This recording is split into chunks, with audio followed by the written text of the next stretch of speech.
ANMR ನ್ಯೂಸ್ಗೆ ಸ್ವಾಗತ.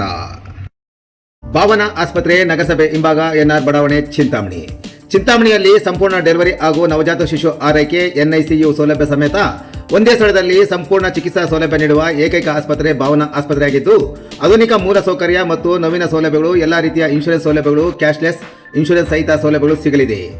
Doctor Bhavana S ಅವರು ಒಬಿಜಿ ಮತ್ತು ಗೈನಕಾಲಜಿ ತಜ್ಞರಾಗಿದ್ದು, ಅವರು ಸಾಮಾನ್ಯ ಮತ್ತು ಸಿಸೇರಿಯನ್ ಡೆಲಿವರಿ ಸೇವೆ, ಬಂಜೆತನ ಚಿಕಿತ್ಸೆ, ಲ್ಯಾಪ್ರೋಸ್ಕೋಪಿಕ್ ಶಸ್ತ್ರಚಿಕಿತ್ಸೆಗಳು, ಗರ್ಭಾಶಯ ಶಸ್ತ್ರಚಿಕಿತ್ಸೆ, ಲ್ಯಾಪ್ರೋಸ್ಕೋಪಿ ಸ್ಟೆರಿಲೈಸೇಷನ್ ಚಿಕಿತ್ಸೆ ನೀಡಲಿದ್ದಾರೆ.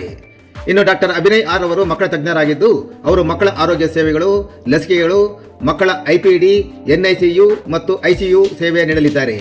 ಇನ್ನು ಇತರೆ ವೈದ್ಯರಿಂದ ಸದರಿ ಆಸ್ಪತ್ರೆಯಲ್ಲಿ pediatric neurology, pediatric surgery, general medicine ಮತ್ತು general surgery, ENT, nephrology, urology, onco surgery ಚಿಕಿತ್ಸೆ ಸಿಗಲಿದೆ. ಇನ್ನು ಹೆಚ್ಚಿನ ವಿವರಗಳಿಗೆ ಸಂಪರ್ಕಿಸಿ ಭಾವನಾ ಆಸ್ಪತ್ರೆ, ನಗರಸಭೆ ಹಿಂಭಾಗ, ಎನ್ಆರ್ ಬಡಾವಣೆ, ಚಿಂತಾಮಣಿ. ಮೊಬೈಲ್ ಸಂಖ್ಯೆ 7899001345.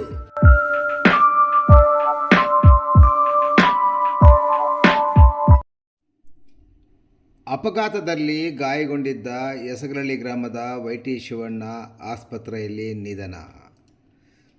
ಕೋಲಾರ ಜಿಲ್ಲೆ ಮಾಲೂರು ಸಮೀಪ ಖಾಸಗಿ ಬಸ್ ಮತ್ತು ಟೆಂಪೋ ನಡುವೆ ಅಪಘಾತ ಸಂಭವಿಸಿ ಅಪಘಾತದಲ್ಲಿ ಗಾಯಗೊಂಡಿದ್ದ ಚಿಂತಾಮಣಿ ತಾಲೂಕಿನ ಮುಂಗಾನಹಳ್ಳಿ ಹೋಬಳಿ ಎಸ್ ರಾಗುಟ್ಟಹಳ್ಳಿ ಗ್ರಾಮ ಪಂಚಾಯಿತಿ ವ್ಯಾಪ್ತಿಯ ಯಸಗರಳ್ಳಿ ಗ್ರಾಮದ ನಿವಾಸಿ ಮತ್ತು ಪ್ರಮುಖ ಕಡಲೆ ಬೀಜ ವ್ಯಾಪಾರಿಯಾದ ವೈಟಿ ಶಿವಣ್ಣರವರು ಚಿಕಿತ್ಸೆ ಫಲಕಾರಿಯಾಗದೆ ಸೋಮವಾರ ಬೆಳಗ್ಗೆ 11 ಗಂಟೆ ಸಮಯದಲ್ಲಿ ಬೆಂಗಳೂರು ಗ್ರಾಮಾಂತರ ಜಿಲ್ಲೆ ಹೊಸಕೋಟೆಯ ಸಿಲಿಕಾನ್ ಆಸ್ಪತ್ರೆಯಲ್ಲಿ ಮೃತಪಟ್ಟಿದ್ದಾರೆ.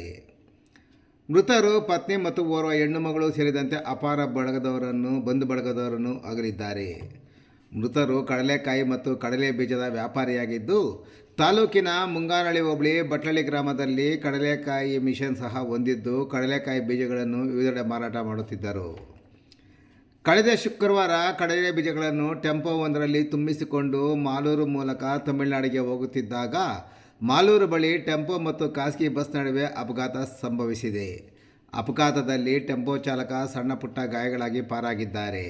ಇನ್ನು ಟೆಂಪೋದಲ್ಲಿದ್ದ ವ್ಯಾಪಾರಿ ವೈಟಿ ಶಿವಣ್ಣರವರಿಗೆ ತಲೆ ಮತ್ತಿತರ ಕಡೆ ತೀವ್ರ ಪೆಟ್ಟು ಬಿದ್ದ ಅವರನ್ನು ಮಾಲೂರು ಆಸ್ಪತ್ರೆಯಲ್ಲಿ ಪ್ರಥಮ ಚಿಕಿತ್ಸೆ ಕೊಡಿಸಿದ ನಂತರ ಹೆಚ್ಚಿನ ಚಿಕಿತ್ಸೆಗಾಗಿ ಬೆಂಗಳೂರು ಗ್ರಾಮಾಂತರ ಜಿಲ್ಲೆ ಹೊಸಕೋಟೆ ಸಿಲಿಕಾನ್ ಆಸ್ಪತ್ರೆಗೆ ದಾಖಲು ಮಾಡಲಾಗಿತ್ತು.